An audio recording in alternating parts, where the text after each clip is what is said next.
Stearns. Bonsoir. Merci d'être avec nous. Vous dirigez le groupe d'études sur le Congo du Centre de coopération de l'Université de New York, alors que l'envoyé spécial des États-Unis pour la région des Grands Lacs, Ross Feingold, a annoncé il y a un peu plus de 2 semaines sa démission.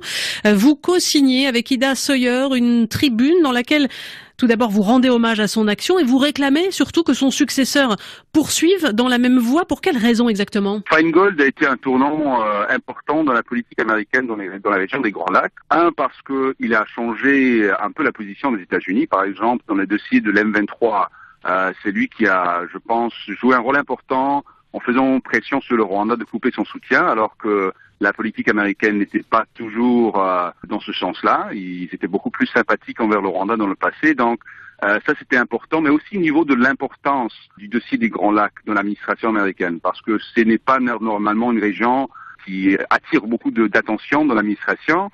Alors Ross Feingold, compte tenu son profil politique aux États-Unis, il a pu hausser le profil du dossier des Grands Lacs.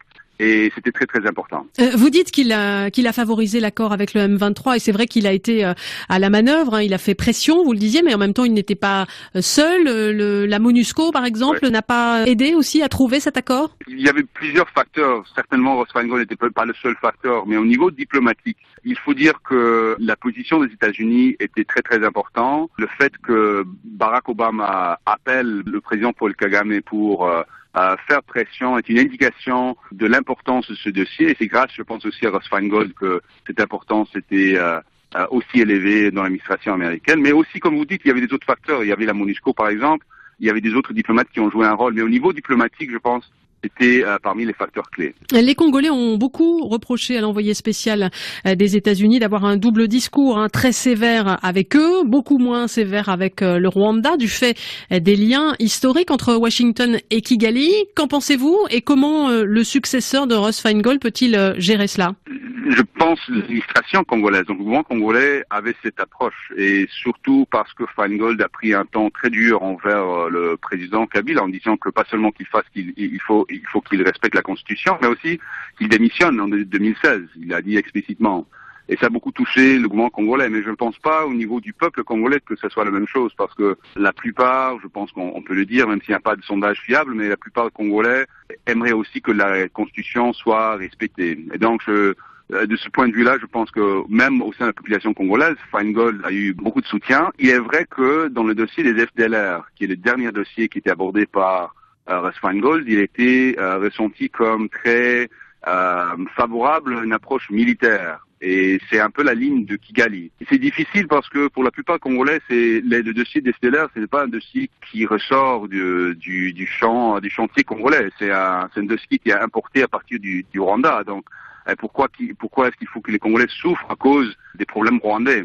Sur le plan de la politique intérieure, Jason Stearns a dit très clairement qu'il ne fallait pas de 3e mandat pour le président Joseph Kabila. C'est aussi à ce titre que vous réclamez que son successeur lui ressemble et qu'il soit nommé rapidement? Je pense qu'il y a plusieurs dossiers qui sont d'une telle urgence qu'il faut avoir en remplaçant assez vite.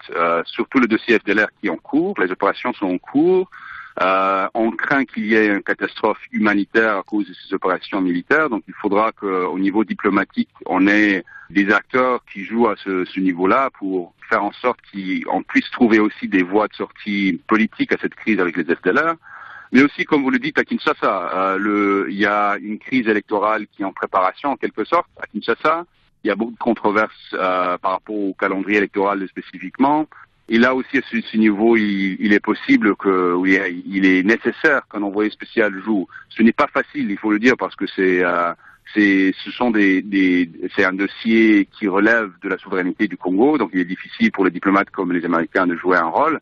Mais je pense qu'il est clé, on l'a vu, quand Feingold a dit il faut qu'il respecte la Constitution, c'est tout Kinshasa qui a écouté, c'est une partie de Kinshasa qui s'est fâchée, mais je pense qu'il a joué un rôle important à ce niveau-là aussi. Donc une pression forte des Américains sur ces questions de respect de la légalité constitutionnelle, ça vous semble important et au Congo et au Rwanda? Tout à fait. Donc parmi les autres choses qu'on a reproché au envoyé spécial Feingold, alors ça aussi on le critique même si on a applaudi beaucoup ses actions, c'est qu'il n'a pas joué un rôle. Il est l'envoyé spécial pour les Grands Lacs, mais il a surtout agi sur le Congo et pas beaucoup sur le Rwanda et le Burundi, alors qu'il y a des crises constitutionnelles, électorales aussi en préparation, en vue dans ces pays aussi. Le président Paul Kagame devrait partir en 2017. Le président Nkurunziza est en train de voir s'il pourra briguer un troisième mandat au Burundi.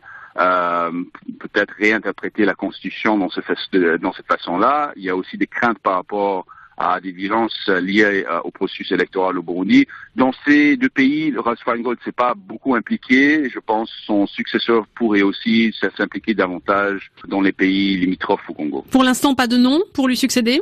Il y a plusieurs noms qui sont en train d'être débattus à Washington. Je pense que la chose la plus importante, c'est qu'on garde le niveau d'influence, le profil politique. Il y a des gens qui veulent que la position fasse rapport au sous-secrétaire d'État pour les affaires africaines et pas au secrétaire d'État. Je pense que quand même, si Russ Feingold a pu jouer un rôle, c'est parce que c'est un ancien sénateur, c'est quelqu'un avec un profil politique très élevé ici aux États-Unis, et il faisait rapport directement au secrétaire d'État John Kerry. Merci Jason Stearns d'avoir été en ligne avec nous. Merci.